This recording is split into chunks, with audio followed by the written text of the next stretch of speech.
Hello, everybody. Hi, welcome. Come on in as usual. Come and sit around in the circle. Lovely to have you here. This is actually my birthday week. So I'm 47 now, which seems ridiculously old. And yeah, it was funny. Christian would have been 46 this year, and yeah, it's kind of just the ages. It's a big sudden leap, I suppose, in terms of how much time has passed since I last saw him. And we celebrated his 40th birthday. Yeah, well, nearly 6 years ago now, and that seems ridiculous. But anyway, so Christian and I, we sat down this afternoon actually. We've got this new project that we're working on with a collaborator who I am not sure if you'll meet them on the podcast, but you will know of them in time. And I just sat down today in my shed, which is it's in the garden, but it's my fair weather office. So I come out of where I am now and go out into nature and spend the whole of the summer and early autumn just being outside, listening to the birds, listening to the fountain and getting my inspiration. So today we started to write. You will find out eventually what we're doing, but I just want to read you what I wrote with him today. So when Christian and I write together, I just hear his voice in my head and I just write down what he's saying. I don't know if it was Christian. I don't think it's Christian. It's Christian is sending me the messages. So he's downloading it from Spirit and sort of translating it to me, sort of adjusting the frequency, I guess, so that I can download it and it's sort of safe and it's easy for me to do. So I'm just going to read this.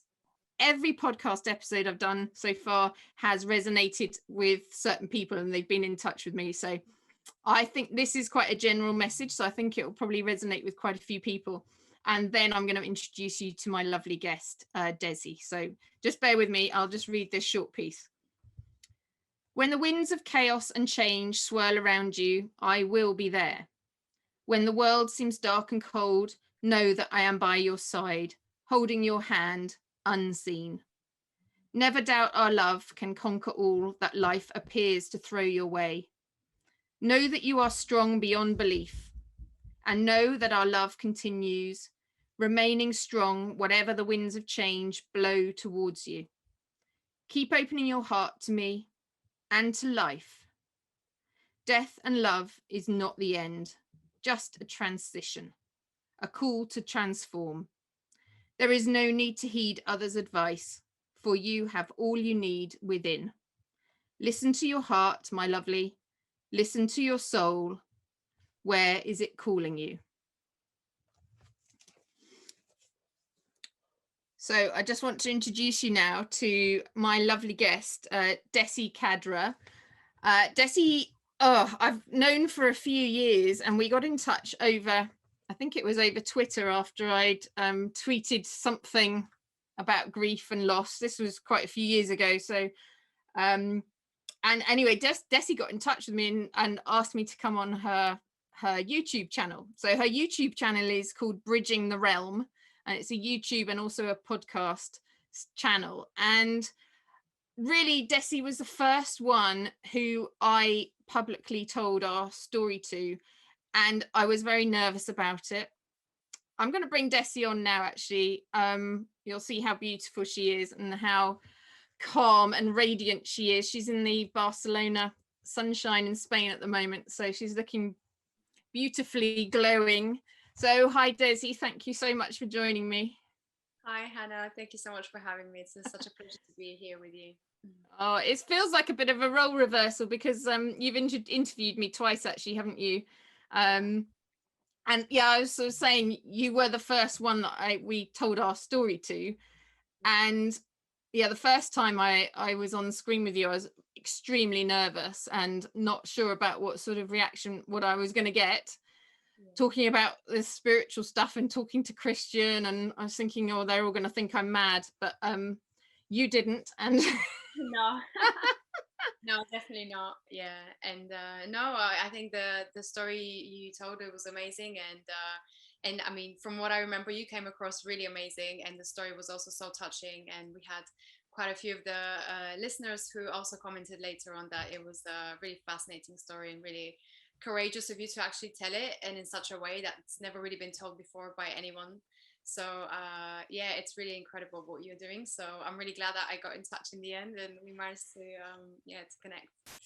Oh, that's lovely. Yeah, yeah. It's funny. Several people have actually said to me that they've never heard anything quite like our story. So I'm thinking that's a good thing. It's bad in a way because, well, not bad, but it's difficult in a way that there aren't other people talking about this, so which makes it sort of normal. But hey, Christian and we're pioneers. That's fine. We're just crash on as we are doing. Yeah, But yeah. anyway, so role reversal. I'm going to be asking you the questions this time, Desi. So I know, can you sort of tell me a bit about how, because obviously our story touched you, that grief and loss. Can you just tell me a bit about, and the audience a bit about your loss and your grief? Yeah. Yeah, definitely. So, well, as I mentioned previously, with obviously with your story, it was so touching, and I think that sort of need to want to connect to your loved one that you haven't been able to connect with them in the physical reality really resonated with me. Even though my story is very different to yours, it's still that kind of search for that person and wanting to connect with them, even though they might be in, they're in spirit. Is still so strong, and I think many people who experience loss feel this way, but they're I guess because of the stigma that goes with everything to do with the spirituality in the spiritual world and what happens in life after death, a lot of people actually don't want to talk about it, they don't want to confront it. And I think my story similarly with you wanting to talk about it is kind of that's what kind of happened with me. So yeah, to get to it, basically around 7 years ago, my well, around 9 years ago, my mom had cancer. She was diagnosed with cancer, and after she went along with the whole treatment, she did the chemo, the radio. She even had surgery to remove, it was colon cancer initially. And then we got the all clear, everything was fine. And then 3 months later, it came back, and this time it was in her liver, and it kind of spread. And basically within 3 months, she passed away. So it was kind of a very quick reversal of everything that we thought was happening. So obviously my whole family, me, my sister and my dad were in a huge shock because we really didn't expect for things to pan out that way. We got the all clear, so we thought everything was fine. And I guess to put it in a short way, my world pretty much crashed at that point. Everything that I believed in, everything that I thought was real, kind of just didn't make any sense anymore. So it was just I just started asking a lot of questions at that point, and it was kind of like, what's the point of this? What's the point of life? Why are we here? Pretty much all the regular questions that most people go through when they go through loss. So at this point, I wasn't religious, I wasn't spiritual. I guess I was atheist, if I was to put it in a simple way. I didn't really believe in anything, especially because my mom came from a Muslim background and my dad came from a Greek sort of Orthodox background. So obviously the two together kind of it didn't clash, but it's just like we weren't that religious, so us religion didn't really matter that much. We did class ourselves as Christian, but we did go to church, but not regularly. So it was kind of like every once a year or twice a year for special events. So yeah, I didn't really believe in anything to do with life after death, in thinking about the soul outside of the body. I guess I never really questioned myself before that, what really happens. And obviously after my mom passed away, I started to ask myself these questions. And then I just went online and just started Googling things, and going on YouTube and and just I literally just researched what happens when you die. What happens? Is there a soul? Do they continue to live? Can you continue to speak to them after they die? And then I eventually came across this really interesting online event on YouTube, which was to do with speaking to people who have passed over. So there were a bunch of professionals who were talking about their work, their professional work that they did which involved communicating to spirits. And initially I thought, God, this is crazy. It sounded so insane to me that someone actually does that for a living. And then I watched the whole thing, and it was about a 2-hour long conference, and these, you could see that these people knew what they were talking about, and they were speaking about their world of communicating to spirits as if it was something completely normal, and they were referring to these beings again like they were like they were living beings, like they were human, and just a regular person, like your friend or your loved one. And for me, something really, I guess, it resonated within me, even though I didn't really believe in anything at this point.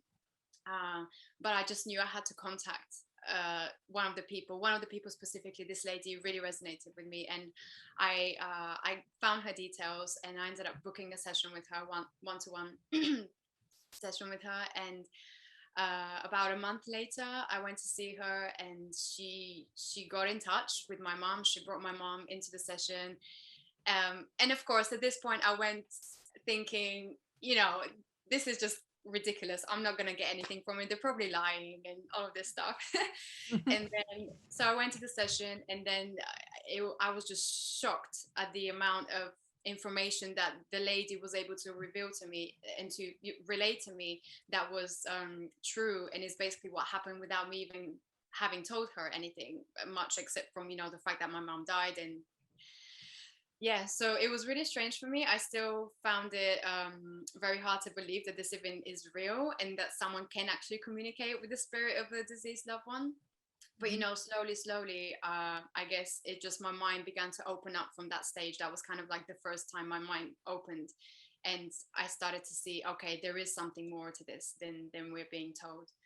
And that was 6 years ago, and since then I just started exploring the topic, learning more about it, going to classes where they actually teach you how to develop your own psychic abilities, because apparently everyone has them. It's just that we don't really practice them or use them much. And now, 7 years later, I've managed to practice a lot of these things myself. I wouldn't say I can communicate with the spirits yet. I think I still find it a little bit difficult to do that, but I've definitely had really powerful experiences, also with my mom. And I would say, I know that this world definitely exists, and all the research that I've done also, I work in documentary also, so I've done a lot of research into that, as a documentary filmmaker. So I've done a lot of research on that topic, and from what I've seen, for me, it's very, very real. And yeah, that's all I can say. So I'm definitely on the other side of this now, 6 years later.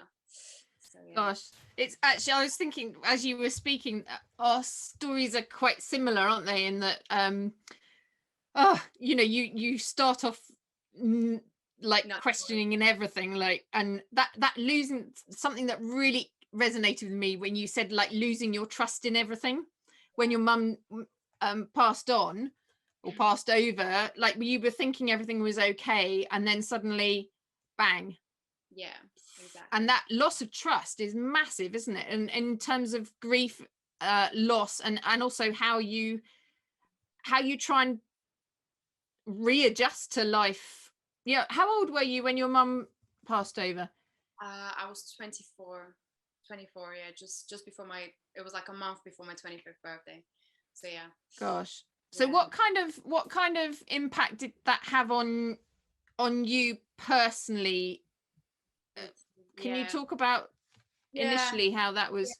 Yeah, definitely. So and I think that's probably what really led me to research this in the first place, was obviously, I mean, losing my mom. For anyone to lose their mom is like, the most important figure in your life. So for me, it was kind of like just my whole world crashed, because my mom was she's the one that sort of held the family together. She was really like the pillar of the family. So it's almost like everyone's world around her crashed, because she was holding us together. And then it was just really weird to have that dynamic changed, and then to, the way I was with my dad changed, and then with my sister as well. Obviously, our relationship, we got closer. But yeah, it was really, really, it was like the worst thing that could have ever happened. And what made it worse, I think, was that in the, I guess, in the kind of year coming up to her death, our relationship wasn't that great. There was a lot of uh, I guess on my side there was a lot of resentment because I didn't really want to be in London. I wanted to travel, and I kind of felt a little bit held back because obviously she was ill, and I couldn't really leave because then I felt guilty, and I wanted to be there at the same time, but at the same time I wanted to, live my life and go travel and Mm. and instead, my mom always kind of worried about money a lot and about really us, needing to have savings, and so that we can, just in case anything happens. She's always been in kind of that mentality of we need to save. So I was very much like, okay, I need to have a job. And at the time I hated my job and I didn't want to be there.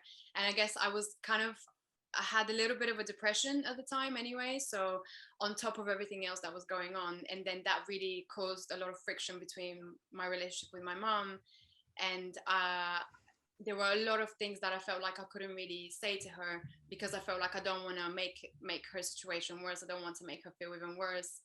But then at the same time, when you don't talk about these things, they stay with you and they kind of cause this huge emotional blockage, and you can feel it, between in the dynamic anyway. Mhm.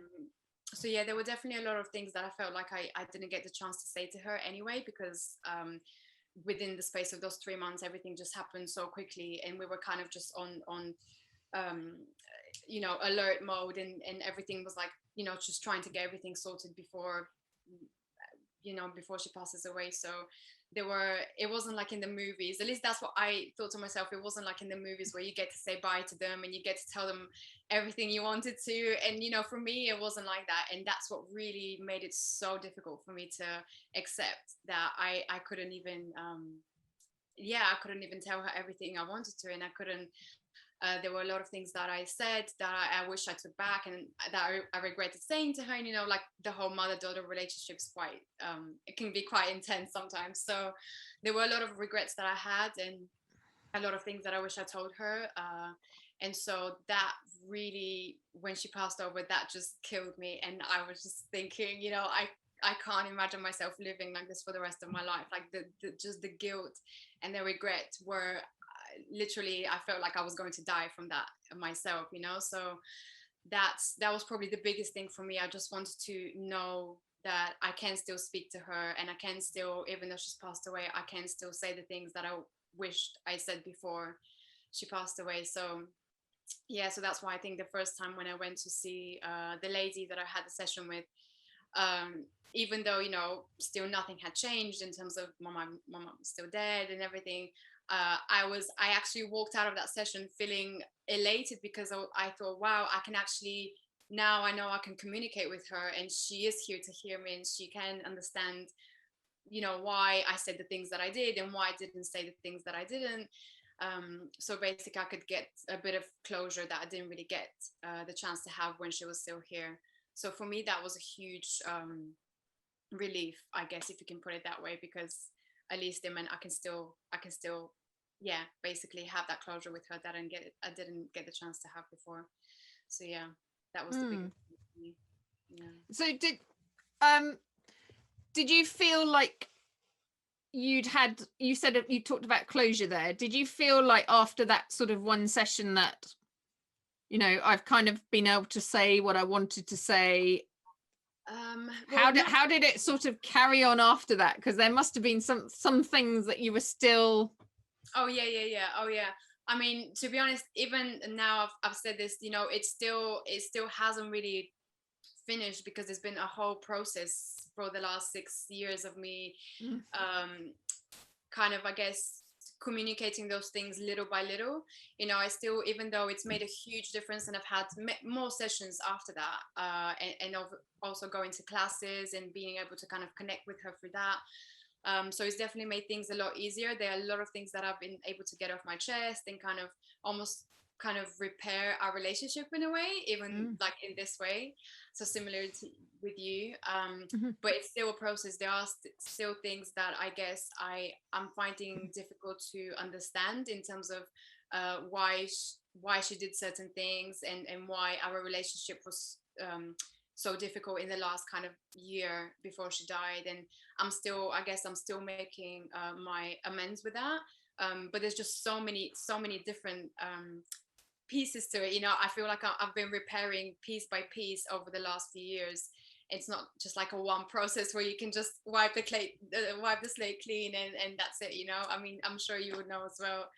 Um, yeah, it's been a huge process, and I'm still, yeah, and we're still kind of doing that. So every now and then I will kind of in my meditation, I will, you know, try to basically call on her. And then sometimes I will really feel her energy around me. And I'll literally sometimes feel even her words, Mhm. her speaking to me. So, but at the same time, there's a part of me that's very, still that logical part of me that just thinks, no, I'm making it up, you know? So I kind of balance between the two things. And sometimes I'm like, okay, I know this was real and I know she was definitely here, but then sometimes I'm like, no, you just imagined that. So it's still a process of the whole thing. And yeah. Yeah, there's no shortcut, is there, on this Yeah. grieving and the healing journey, especially when, you know, you've had a difficult relationship or there's been elements of mistrust or some barriers between you. You know, well, you know my story with Christian. We had mistrust very early on when he went to a different school, and I never realized that, he never realized that, but that sort of played out through our lives. But having that opportunity, and that we always see it as a like an onion or a gift that you're unwrapping, like Yeah. pass the parcel kind of gift that you're unwrapping to get to the bottom of stuff as well. And it's definitely a marathon, the Mm. whole healing. So Oh yeah. I'm interested actually about your family. How do they feel about you? We'll talk about obviously more about your healing and later on, but like from your family, your sister and your dad, and how do you talk to them about this? Do they understand? Do they, Yeah. how Oh, have they managed their grief compared to you, maybe? Ah, very different. Mm. Every one of us just dealt with it in a very different way. I dealt with it just literally by just diving straight into the spiritual stuff, and I didn't want to know about anything else because to me, science didn't give me any help. Religion didn't really give me any help. So I was like, okay, spirituality is for me. So I just dive straight into that. My dad went completely in the opposite. Well, not so much opposite, but he went into Christianity. So he started going to church. He, you know, was going there regularly every Sunday, reading the Bible, kind of going with that. And we actually, at some point, we had a lot of, I'd say, almost arguments really, because there's a big part of the Christian religion which talks about the whole spiritual stuff, and you know, says that this is like the work of the devil and you're not supposed to do that. So we had it was Mm. quite difficult to explain to him, and you know, sometimes we just had to kind of agree to disagree and just leave it as that. And my sister, she was kind of, I guess, in between, but not really. I mean, she's like the scientist of the home, so she was very much on the science kind of base. And you know, she still, I told her everything that I experienced, and she listened to the recordings that I had with my sessions, on my sessions, and I could see that she was kind of starting to open up a tiny bit, but she still had a lot of questions, and she was still very skeptical about it all, and kind of like, you know, saying, oh, but then you know, but then maybe maybe the lady just guessed this, or maybe, you know, this and that. She was trying to have very logical explanations as to how, you know, she would have so much information. Mm. so um so yeah, she kind of went into that side, and she was pretty much, she really got herself really busy with her job and just kind of put her head down and started to, I guess in a way, she almost avoided dealing with the whole grief. And my dad also, because my dad went straight back to work and just continued to work, whereas I at this point I was actually let go of my work, because they were downsizing on the company. And to be honest, for me that was good, because I didn't like working there anyway. But I basically used that time for, I guess it was the first year, to just not work, and I just stayed at home because I just couldn't. I guess I was just going through this whole dark night of the soul, and at this point I had no idea what I wanted. I knew I didn't want to go back to the old job or have anything similar to that, and I was just so confused. And I guess I just used that time to explore the spiritual field a lot more. So yeah, I guess I was probably the only one that really dealt with the grief more openly than anyone else. from the home. Yeah, so that's how we all dealt with it.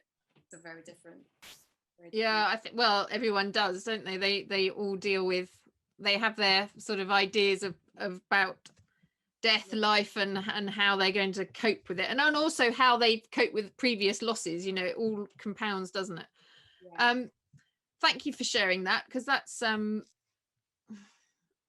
yeah, and thank you for being so honest as well. Actually, I'm hearing, like, thank you for being so honest about your family and your relationship with your mum, because I know, we're always told don't speak ill of the dead and what have you, but we all have issues, don't we, with our relationships. No relationship is perfect, and there's always a hangover somehow, where you wish you'd been able to say things, and you obviously found your way to do that.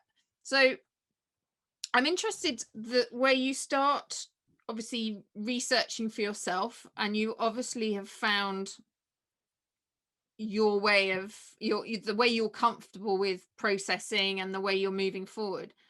So at what point do you suddenly feel, right, I need to share this with other people?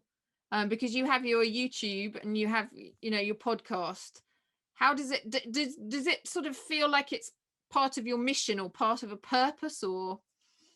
Yeah, a little bit. Yeah, it does feel like that, because I guess I outside of the sort of the class where I began to go to with this that was teaching about the spirituality and everything, I couldn't find anyone else in my sort of environment, from my family and my friends, that really knew about this world. And I found it really strange, because the more I dived into it, the more I realized how normal this actually is, and how normal it is for people who have lost loved ones to actually communicate with them, and to have these experiences where they've been able to communicate with them, or they've heard their voice, or they've had some sort of a weird experience that's made them aware that they are present and they are around them. And I just found it really strange that people don't talk about that, because obviously from my personal experience, that was it was so difficult to live a life with the idea that I'm never going to see her again, that I'm never going to be able to speak to her again. That's what made it really difficult for me. And I thought that it was just going to kill me, because it was like I couldn't imagine myself continuing to live my life with all that guilt and that regret, and just not having, kind of had that closure with her. So for me, that was really difficult. And I imagined, and I knew that a lot of people have very similar experiences. So they I mean, even people whose loved ones pass away in sudden accidents, or car accidents and things like that. And I thought, God, what about these people that haven't even had the chance to say anything to their loved ones? And I just thought it was ridiculous that people are not actually open about it. And for me, it's like, why would you not, just because, yeah, I guess because of the whole stigma against it. But for me, that wasn't enough. So I guess the more I started to learn about this, and the more I realized how separated these two realities are, the more I thought, I just felt drawn to start putting this out there. And I thought, because I've done, and obviously my background was in film and documentary, and I thought it only makes sense for me to actually start doing something that's related to that, and to start kind of putting this information out there for people, for more people to see. I mean, because it's already out there, but it's just not as much, it's not as common, I guess, or at least before it wasn't as common. Now I think it's becoming more and more common for people to talk about these things openly, but before it wasn't, and it was kind of like very hidden, and still a lot of stigma. And whoever you told that to, they will kind of just look at you like you were weird or crazy. And I just thought that was insane, because that's what's causing more grief and more pain to the people who have lost someone. And for me, that's just wrong for us to continue to do that, and to play that stigma, and to continue with that false pretense. So yeah, that's why I thought I'll start doing the podcast. So that's kind of how it started. Yeah. Yeah, it's brilliant, because once you start talking, I mean, I've just written down, like, brave. I've just had that brave. It was a brave thing for you to do, apart from anything. Because you're right, there is this stigma, and there is this, and I remember it very well as well. And I've probably only since been in the podcast and doing it for a while, I'm now very easy talking about it all. But at the beginning, I was like, still. But And once one person sort of says something, somebody else goes, oh yeah, okay, that kind of happened to me, and then, like you say, it becomes a normalized thing. I mean, do you think it ever could become normal that this is what we all think and experience? Because there's a big difference, isn't there, between being told something, or having a medium sort of being the gatekeeper, to actually having an experience yourself. Yeah. Yeah. I totally think that that's going to become the norm in the future. I don't know how long it will take for people to finally start getting it, but I Mm. definitely think it will become the norm one day. And I think now, even with science, so much of the science now is actually backing this up with near death experiences, and with people who have passed away and then came back to their bodies, who died and came back to their bodies, and there's so many experiences that they've been able to report, and communicating with their loved ones who have passed away, and then coming back and kind of talking about the information they've been given. So there's so much scientific data now and information that's backing all of this up. And then on top of that, you have all the mediums, and people like yourself who are actually communicating with the spirit world and are able to relay all of this information as well. So you have both of these worlds now kind of coming together, and it's almost like they're starting to work together and combine, the information from one another. So I think it's really amazing what's happening. I think it's just going to take a bit more time for kind of everyone to get on board. So yeah, and probably not everyone will, but I guess there will come a point where we have like a good level of people that now accept it as a truth and as a reality, that we are much more than this physical reality. So yeah, I think you'll have a lot of benefits when that happens. Yeah, I like the idea that I can see Christian and I are definitely doing that sort of beginning, that new sort of collaboration of, I like, now we've done our work or our healing and we've come out the other side. Like, now it's the time where we share it. It's like sharing story, isn't it? I know in the podcast, I mean, I don't know if you can share any particular sort of stories that you've heard that really sort of stand out as, I don't know about proof, but that really helped you understand as well about or that helped you on your journey. Yeah. Yeah, definitely. There's, I mean, apart from the ones that I kind of had experienced in my classes when I used to go, where I mean, there were just so many people who had loved ones that would come back and tell them information and stuff like that. That almost became like the norm. So Mm. it was really weird, because I felt like at one point I was living in two different realities. I had the reality of, when I'm at home and with my family and my friends, and then we'll kind of talk about regular things and just normal things. And then I had the other reality, which was going to class and speaking to all these spirits who would come back to, to tell people how sorry they are that they did what they did, or so it was quite funny actually. At one point I got started to get confused between the two. But yeah, as you asked me, yeah, there is one specific one that I remember. I spoke to a lady, and she had a near-death experience. She was hit by a van, and she her soul left her body. So she described it really visual, really detailed to me.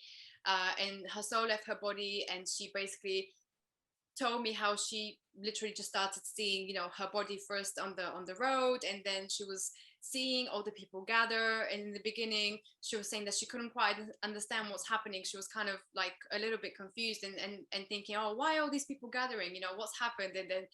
And she looked down, and then she could see her own self basically lying on the floor on the road. And then she I think she either got pulled up into like a light or something, and she was saying that her dead grandmother, appeared to her and started, asking her how she is and what's going on, and basically she had a full-on conversation like we are having right now with her dead grandmother. And I think, as far as I remember, she told her that it's not her time yet. She needs to go back. She still needs to look after like the family and stuff like that. And I think the last thing that she said she remembered was just before she woke up, the one of the the nurses who was next to her was trying to, keep her not awake, but I guess they were trying to resuscitate her.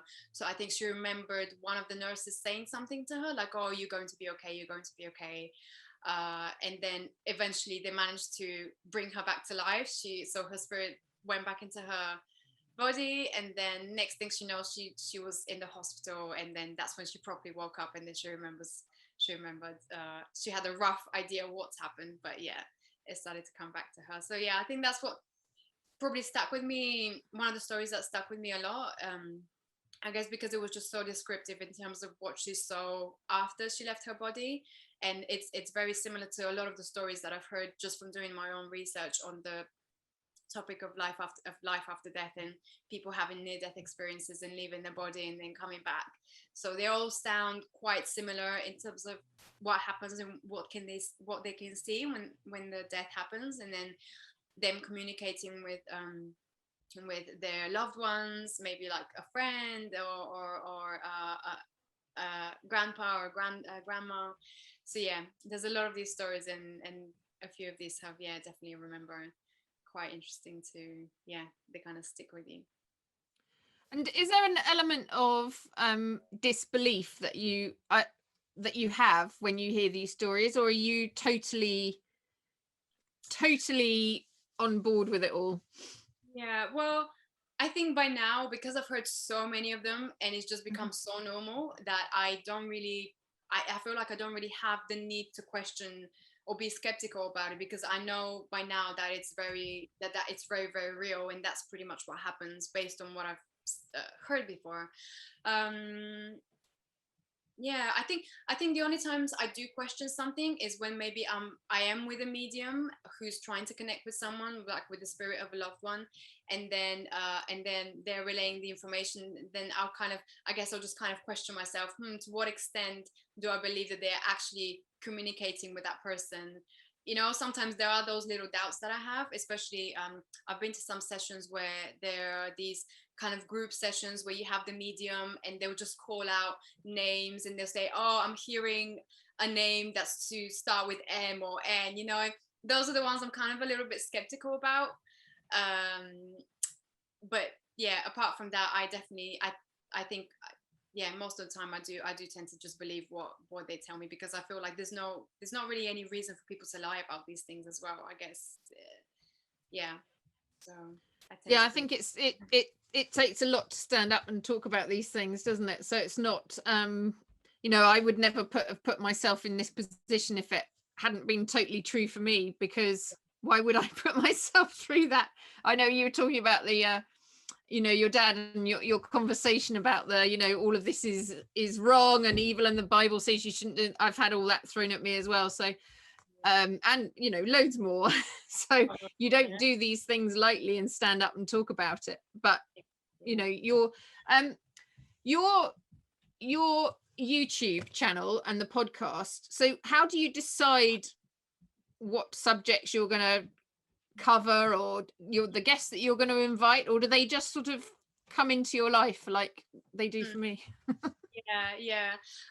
Well, it's both ways really. So when I first started the podcast, I guess by then, so that was only 2 years ago now, and by then I guess I'd been doing so much of this kind of spiritual work that I had a pretty big group of people that I already know that were already involved in this work anyway. So I kind of just started interviewing a lot of them, and then as I continued to do more research, I came across loads of other different stories where the people their work sounded really interesting to me, and I would contact them and ask them to be on my show. And not everyone was kind of psychic mediums. Some of them were energy healers. They could work with, like, do psychic what do they call it, like psychic surgery, which I find fascinating. And other people who dealt with, like, shamanism, and other people who do numerology or tarot readings and stuff like that. So I kind of, when I expanded, although the majority of my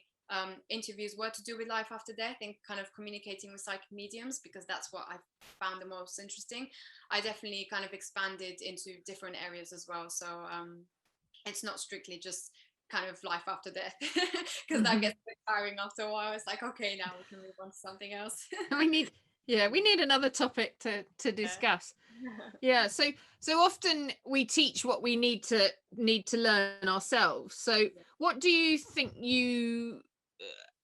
were you sort of exploring your ideas as the YouTube channel was growing? Yeah, pretty much. So I kind of did it the way, in terms of the things that I was interested in. So at the time I was exploring things like quantum energy, quantum healing, astrology, numerology, and things like that. So I brought on quite a few people that work in those fields. So I had a numerologist, then I had an astrologer, and then I had a lady who works with sort of quantum healing and how the idea that the illnesses that we develop and the diseases that we have are actually, a lot of them are related to emotional causes. So I find that really interesting, and how emotions can have such a huge effect on your physical body and how it can make you sick and things like that. So yeah, it was a lot of things that I'm basically interested in, and I wanted to explore in more depth because again, you know, science only really goes so far, and the things that we're taught in school only teach us so much, and then religion is kind of like a whole another subject that, you know, it's kind of very narrow-minded in many ways. You know, not to dash anyone's beliefs, but I definitely believe in God. It's just I feel like the way we have been taught in religion is a little bit limiting. So it's nice to expand and to kind of explore what else there is outside of the religion. So yeah, so it's Yeah. pretty based on my own interests. Yeah. Yeah, it's interesting because the same with my sort of journey that we've been on. I've like picked and chosen the things which resonate for me out of religions, spiritual beliefs. I mean, the whole gamut of things. I've done so much reading, and it's the same with you, I guess, being open to everything that's come up into my view. And I'm like, oh, okay, well, that's interesting, I'll take a bit. But I don't know about you, but I found when I would learn something, and then I would be given a book recommendation or something from a friend or from spirit sometimes, and I'd be like, I'd read a passage and go, oh, well, that was all about what's just happened to me. Did you get that going through? Yeah, definitely. I'll get like weird things like I guess you can call them synchronicities, and I'll be kind of looking up something online, and then the exact message that I was kind of looking for would I would just read randomly, you know, a website somewhere, you know, something will come up in numbers. I love kind of the whole number meanings and things like that, so I'll get a lot of those, and like repeating numbers. So I'll definitely get a lot of that. So almost like, I guess in a way, spirit or the universe was trying to give me the information for all of these different avenues, and I will end up finding them either through again, like researching something online, or maybe having a conversation with someone and then mentioning something really random, and then it kind of resonated with what I was thinking about previously.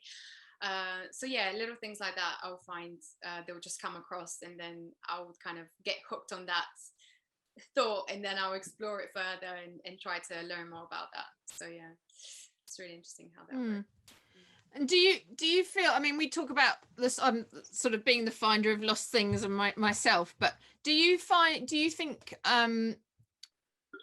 or maybe the question is, how is your grief journey and exploring grief, how has that changed you as a person? You know, have you found things that you didn't know about yourself? Have you uncovered gifts? Have you know, how has it sort of changed you through the process? Yeah. Oh boy, massively. Like, it's changed me so much. Yeah, I'd say the whole process of obviously dealing with the grief and learning more about the spiritual side and what happens in life after death. I guess they're all kind of interlinked, because what I found is when you learn about life after death, it automatically teaches you more about life and about yourself. And specifically, I'd say, for example, in some of the classes that I used to go to, a lot of the spirits that we were kind of communicating with and that were really coming through, and they would be mostly ancestors, you know, that were kind of wanting to come in and say hi, or come in and apologize about something, or relay their grief about something. And all of that kind of really taught me about what's really important in life, and what because a lot of the spirits who did come back and, you know, wanted to say something, it was normally about wanting to say sorry or apologize for something, or, you know, talking about a regret that they had, that maybe they they didn't deal with a certain situation in the correct way when they were still alive. Or they didn't pay enough attention to their kids when they were still alive, or they regret doing something. It's normally these two sort of things, is the regrets and the guilt that always would come up in every situation. And that really, and for me, that really taught me about, okay, what's really important. And for me, I think it's about, having that honesty and being able to say sorry when you can, and just basically clearing the air with the person when you can, and when you still have the ability to. And really thinking about the important things in life, such as having more love, having more connection with people, not caring so much about who owns what property and who has so much money and this much money. And yeah, it's really things like that, I think, that really kind of stood out to me and really made me think about where I'm putting my energy in my own life, and maybe maybe I should focus more on having more authentic connections with people and friendships, rather than getting really too involved with my work and not having enough time for my family and for my friends. Because at the end of the day, these are the things that are really important and that make your experience so much more richer than you just working away, but not really having a connection with anyone, not really having an authentic connection. And I think that's what really stood out to me, the people, the spirits that we were kind of communicating with, and the ones that were too busy or too angry or had some sort of an issue. Normally they're the ones that really had very painful emotions to work through, and they're the ones that kind of couldn't really quite move on, into like the higher realms and move on into spirit properly, because they had so many of these really heavy feelings that were pulling them down and making them almost like stuck, in this kind of limbo state. So that was really interesting for me, because that I never knew about that this even existed, and that this could even happen for a spirit to become stuck and to not be able to move on. So that was really interesting, learning about that whole side of life, and life after death, and kind of seeing what what is it that makes people not able to move on, basically. So that taught me a lot about what I need to do in my life in order not to get stuck when I do pass on one day. So yeah. Yeah, that's so interesting, isn't it? That two, this whole thing about the two realms, the physical and the spiritual, like we're all experiencing the same things. We take what we have and we take it over. Yeah. And that heaviness and that stuckness, Christian had that, obviously, and we've been able to, and actually our journey is the same with you. It's like you heal and you journey on both sides of the realms. You do it together. Like that's how we've been able to heal and transform both of our lives. We've both done it together, Christian and I. And I guess with you and your mum, how have you come to some sort of understanding, or is there's obviously more still to go, but do you feel she's freer now?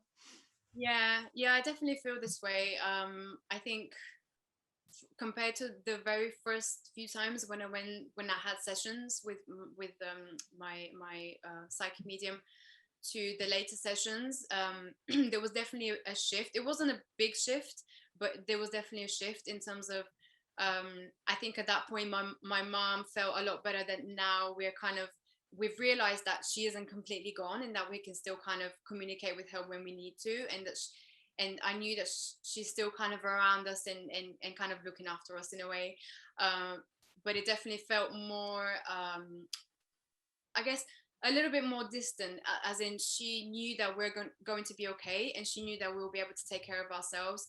And so I felt like from her point of view, there wasn't such a need for her to be constantly here and present with us all the time. She knew that now we know that she's there and that we can communicate with her whenever we need to. But it's like I guess she kind of, well, from what I last remember, she was traveling back and forth to see her mom, because her mom's still alive, my grandma, and she was kind of traveling to us and then going to see like other family and things like that. So it sounds like she was having a good time traveling between different places.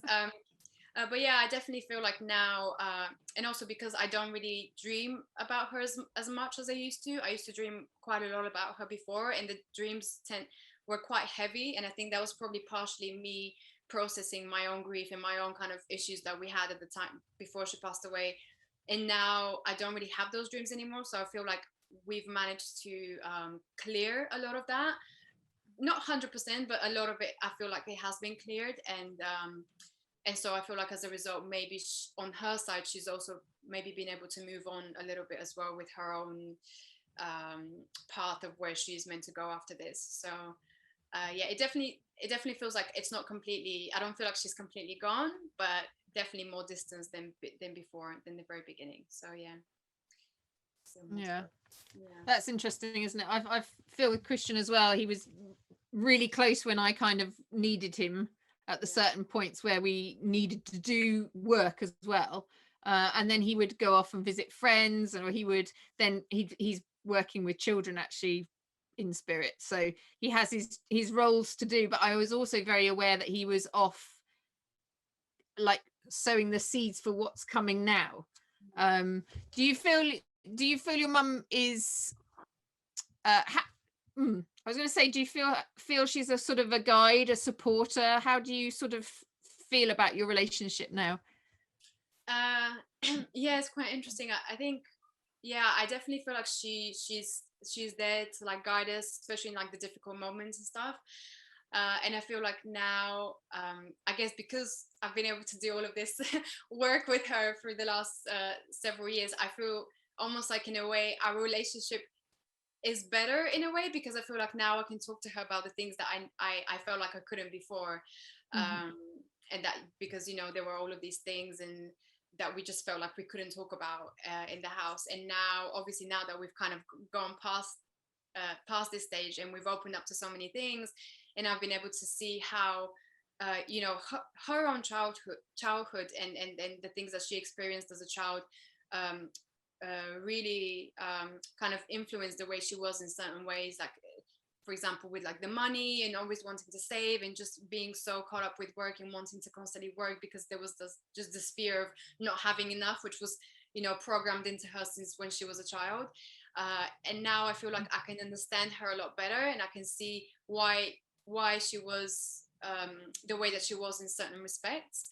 And not that she was it was in a negative way, but it's just I guess when she was alive, there were a lot of things that I just couldn't understand why she did certain things the way that she did, and now I can understand that. And now I feel like when I do try to connect with her, I know where she's coming from, and I know, you know, our relationship feels closer than it was before in a way.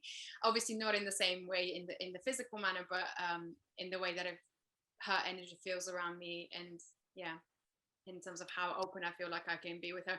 And also the fact that I think they can pretty much hear your thoughts anyway, so I'm kind of like, okay, there's no point in me trying to hide anything because she'll be able to know anyway. So yeah. That's brilliant. I remember Dad saying, our dad saying, when I sort of told him about Christian, he doesn't really believe anything that Christian and I are up to. He just can't mentally cope with it. But I remember him saying, like, really questioningly, what like, is Christian around you all the time? Like, will you hear him all the time? And I sort of thought, well, at the moment I will, but I don't think I will. I think it will lessen in time.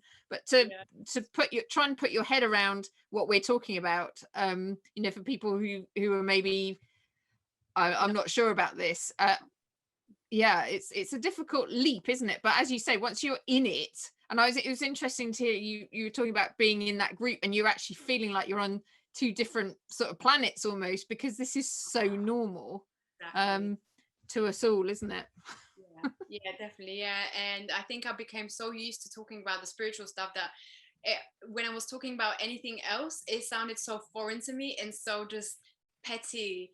And, you know, people talking about the bills that they have to pay and like complaining about like issues with, I don't know, the weather and things like that. And I was so many times I'll go off in my own little world and I'll start thinking about all these things in like the spirit world and things like that. And I'm like, oh, come back to the, you know, the conversation. So yeah, it certainly gives you a different perspective on life as well, doesn't it? And I love that you and your mum have that, like, more understanding and probably some forgiveness and, you know, compassion maybe between you, which I know with Christian and I, our relationship massively I wouldn't say improved, but we got to know each other really well, and we have got to know each other really well. So I think for anyone who's maybe missing a loved one, and you know, that there is, you know, our stories sort of show that with some faith and some openness and some receiving, you know, anything can happen, and the connections can be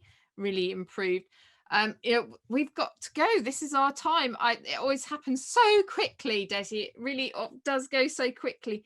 But I just want to thank you so much. And you know, as I said earlier on, you were the first person that I opened up to, and I so appreciate that. I so do. And you know, Christian does as well. He's making me feel a bit, you know, because it was the first time we used our voices and was able to share our truth with people, and I thank you for that hugely, and thank you so much for coming on. If people want to see your more of your films, they should go to the, I presume, the Bridging the Realm.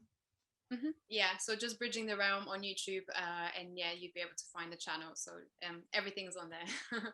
Yeah, and actually in November 2020, I was part of a life after death online summit that you produced and obviously created. So there's so much in that. It was a couple of days, wasn't it? And there was so much good stuff in there. So anybody who's interested, please go and have a look at Desi's YouTube channel and the podcast. And thank you so much for joining us, and yeah, lots of love. Thank you very much. Next, oh, that's a pleasure, absolute pleasure. Next week, I'm not sure who's going to be on the podcast or what's going to happen, so could be a potluck. We'll see what happens. Anyway, lots of love. Thank you very much, and see you next week. Bye. Thank you for listening to The Finder of Lost Things. I think we've been triggered so long and so hard by COVID, and it's going to carry on. People are getting used to stillness, and they're getting used to more solitude, but how do you use that time for the highest good? This process that we're going to explore will bring back the joy and purpose to life. That wholeness, you know, that sort of harmony and flow and togetherness. People are really ready to find their lost parts now. You can find me at hannahvelton.online.